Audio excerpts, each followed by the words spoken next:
Hello दोस्तों, नमस्कार। एक बार फिर से आपका स्वागत है आपके अपने चैनल ब्रेंटली एजुकेशन पर। आइए आज गति चैप्टर को आगे बढ़ाते हुए हम लोग गति की दर यानी कि वेग में परिवर्तन की दर को समझते हैं। त्वरण एक्सीलरेशन यानी कि वेग में परिवर्तन की दर को त्वरण कहते हैं। दूसरे शब्दों में कहें तो एकांक समय में वेग में परिवर्तन को त्वरण कहते हैं। यहाँ दर का मतलब प्रति सेकंड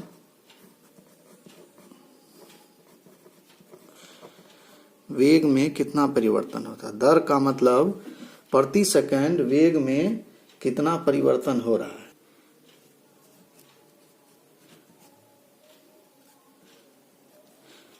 परिभाषा के अनुसार वेग में परिवर्तन की दर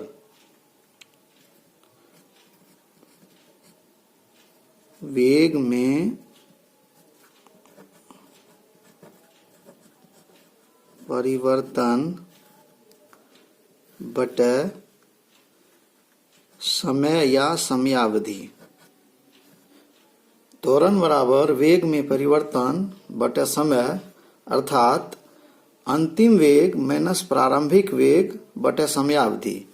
जब अंतिम वेग और प्रारंभिक वेग का अंतर निकालते हैं और उसे समयावधि यानी कि समय से भाग देते हैं तब वह त्वरण कहलाता है। माना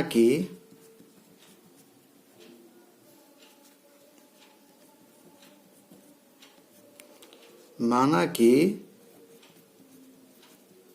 प्रारंभिक वेग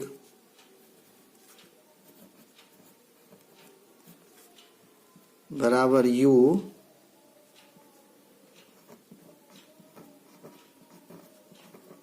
अंतिम वेग बराबर v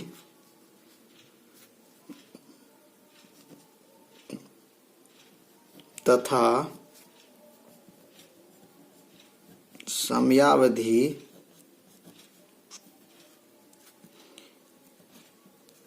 t हो तो अंतिम वेग v माइनस प्रारंभिक वेग u बटे t। अतः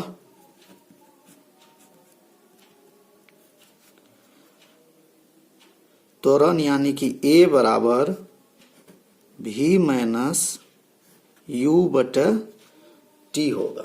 चूंकि a सदिश राशि है इसलिए इसके ऊपर तीर का निशान लगाते हैं। तो a सदिश बराबर डेल्टा v बटे t। चूंकि v भी सदिश राशि है यानी कि वेग भी सदिश राशि है इसलिए v के ऊपर भी तीर लगाते हैं। यहाँ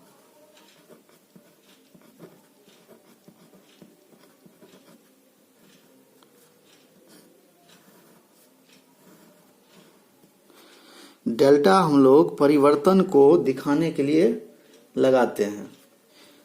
त्वरण का एसआई मात्रक मीटर प्रति सेकंड स्क्वायर होता है या इसको कहते हैं मीटर सेकंड इनवर्स 2। वो कैसे होता है? तो a बराबर v बटे t। v का मात्रक मीटर प्रति सेकंड होता है और इसके बटे अगर समय का मात्रक सेकंड लगाएंगे तो यह मीटर बटे सेकंड गुना 1 बटे सेकंड यानी कि मीटर बटे सेकंड का स्क्वायर या मीटर सेकंड इनवर्स 2। इस तरह से त्वरण का एसआई मात्रक मीटर प्रति सेकंड स्क्वायर हो जाता है। इसका सीजीएस में मात्रक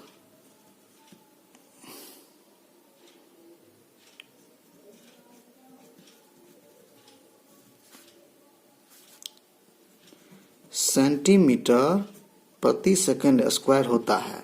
आज राजू अपने दोस्त के साथ मेला देखने जा रहा है और मेले में उसे सर्कस का शो देखना है।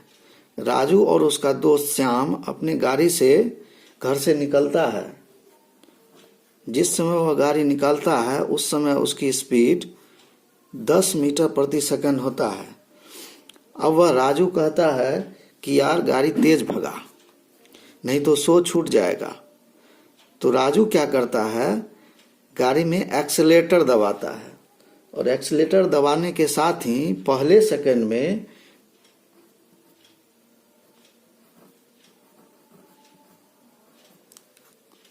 10 मीटर प्रति सेकंड से दूसरे सेकंड में वह 15 मीटर प्रति सेकंड हो जाता है। तीसरे सेकंड में 20 मीटर प्रति सेकंड हो जाता है। चौथे सेकंड में 25 मीटर प्रति सेकंड हो जाता है। पांचवें सेकंड में 30 मीटर प्रति सेकंड हो जाता है। इस तरह से प्रत्येक सेकंड उसके वेग में 5 मीटर प्रति सेकंड की वृद्धि होती है।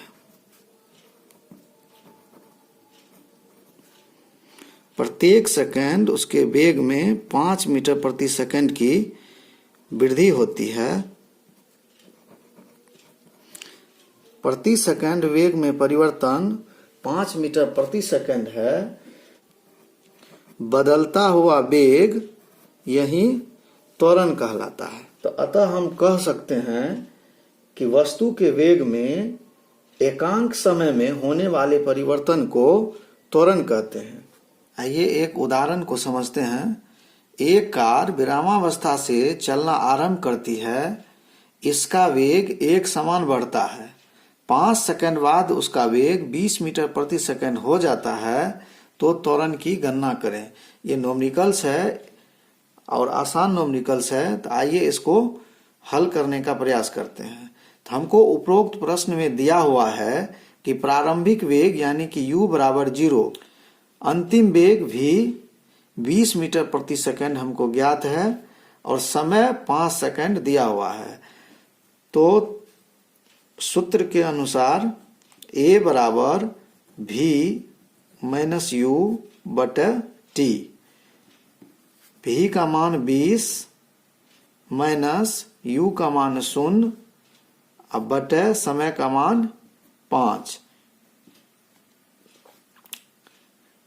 20 में से 0 जाएगा तो 20 बचेगा बटे 5। इसको क्रॉस करेंगे तो 5 चौके 20 अर्थात 4 मीटर प्रति सेकंड स्क्वायर। आइए इसे एक उदाहरण से समझते हैं। Case number 1। 0 सेकंड में वस्तु की वेग 0, 1 सेकंड में वस्तु की वेग 4 मीटर प्रति सेकंड, दूसरे सेकंड में वस्तु की वेग 4 मीटर प्रति सेकंड, तीसरे सेकंड में वस्तु की वेग 4 मीटर प्रति सेकंड, चौथे सेकंड में वस्तु की वेग 4 मीटर प्रति सेकंड, पांचवें सेकंड में वस्तु की वेग 4 मीटर प्रति सेकंड और छठे सेकंड में भी वस्तु की वेग 4 मीटर प्रति सेकंड।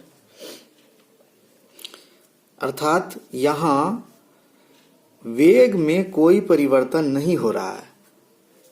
प्रत्येक समयांतर में यानी कि प्रति इकाई समय में वेग में परिवर्तन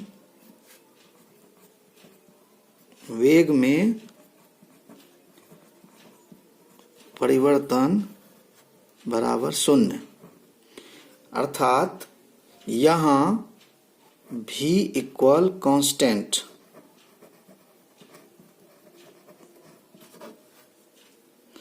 नियत है। कांस्टेंट यानी कि नियत कहें तो फिक्स, यानी कि वेग में कोई परिवर्तन नहीं हो रहा है। जब वेग में कोई परिवर्तन नहीं हो तो हम कहते हैं कि त्वरण जो है वह 0 होगा। जब वेग एक समान हो तो त्वरण शून्य होता है। इस तरह के वेग को एक समान वेग या यूनिफॉर्म वेलोसिटी कहते हैं।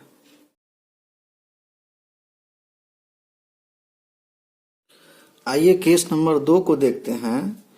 वेग यानी कि v मीटर प्रति सेकंड में, समय यानी कि t सेकंड में। 0 सेकंड में वेग 0 मीटर प्रति सेकंड, पहले सेकंड में वेग 5 मीटर प्रति सेकंड, दूसरे सेकंड में वेग 10 मीटर प्रति सेकंड, तीसरे सेकंड में वेग 15 मीटर प्रति सेकंड, चौथे सेकंड में वेग 20 मीटर प्रति सेकंड, पांचवें सेकंड में वेग 25 मीटर प्रति सेकंड है। तो यहाँ वेग में परिवर्तन पहले सेकंड में 5 मीटर, दूसरे सेकंड में 5 मीटर, तीसरे सेकंड में 5 मीटर, चौथे सेकंड में 5 मीटर और पांचवें सेकंड में भी 5 मीटर है। और समयांतर हर एक समय अंतराल में 1 सेकंड की वृद्धि हो रही है।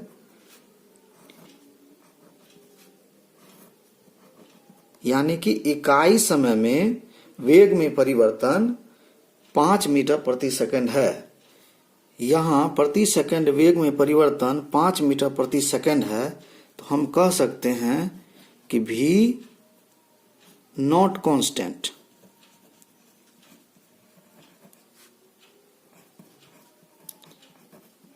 यानी कि यहाँ वेग नियत नहीं है, हर एक सेकंड वेग में वृद्धि हो रही है, तो हम कहेंगे कि वेग यहाँ नियत नहीं है। और त्वरण में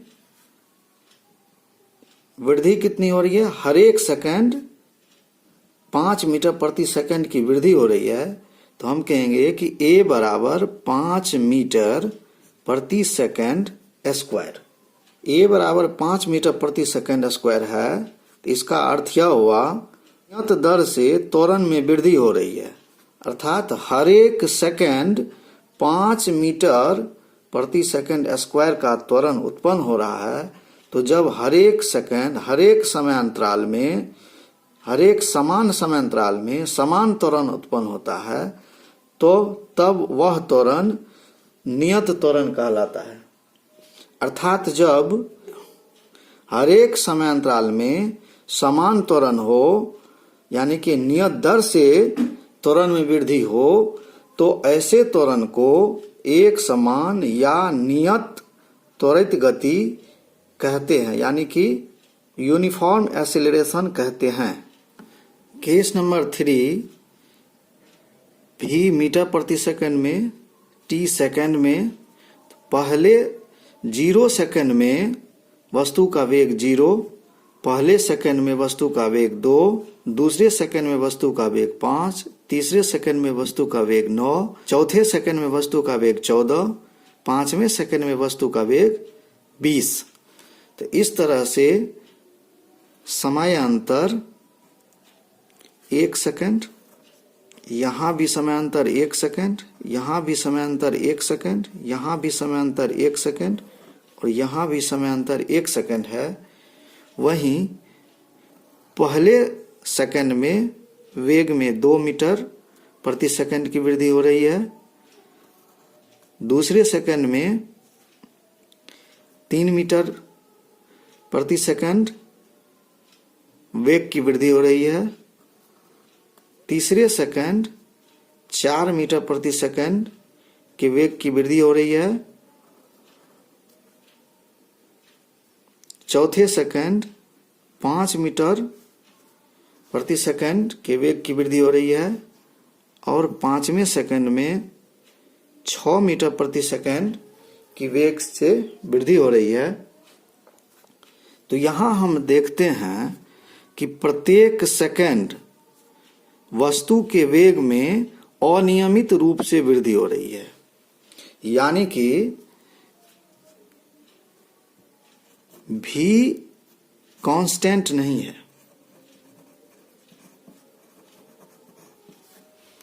यानी कि वेग नियत नहीं है, साथ ही त्वरण भी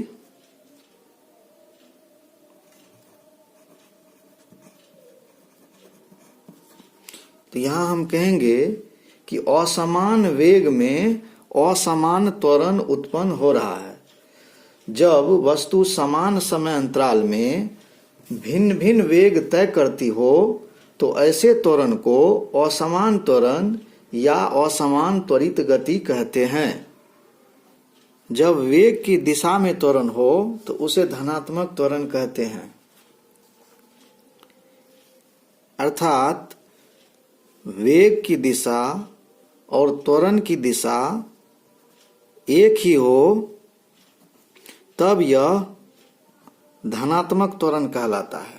अतः जब वेग धनात्मक हो तो त्वरण बढ़ता है, जब वेग विपरीत दिशा में हो तो त्वरण ऋणात्मक होता है।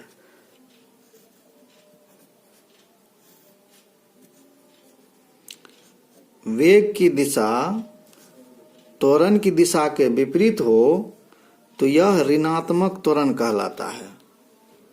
अतः जब त्वरण ऋणात्मक हो तो वेग घटता है। अर्थात घटते हुए वेग को मंदन यानी कि रिटार्डेशन कहते हैं। इस तरह से आपने देखा कि बढ़ता हुआ वेग त्वरण कहलाता है और घटता हुआ वेग मंदन कहलाता है। आइए सारांश में देख लेते हैं। जब एक समान गति हो, यानी कि एक समान गति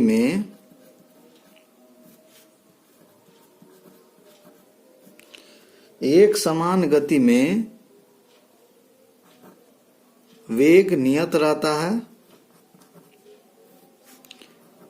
त्वरण शून्य होता है। एक समान गति में वेग नियत रहता है, त्वरण शून्य होता है। असमान गति में वेग नियत नहीं होता है, साथ ही त्वरण भी शून्य नहीं होता है।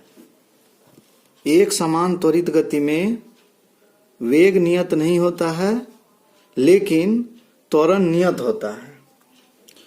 असमान त्वरित गति में वेग नियत नहीं होता है, साथ ही त्वरण भी नियत नहीं होता है। इस तरह से इस वीडियो में आपने त्वरण को समझा, साथ ही त्वरण के प्रकार को समझा। उम्मीद करते हैं कि यह वीडियो आपको अच्छा लगा होगा। अगर वीडियो अच्छा लगे तो अपने दोस्तों के बीच जरूर शेयर करें। आज के लिए बस इतना ही। धन्यवाद।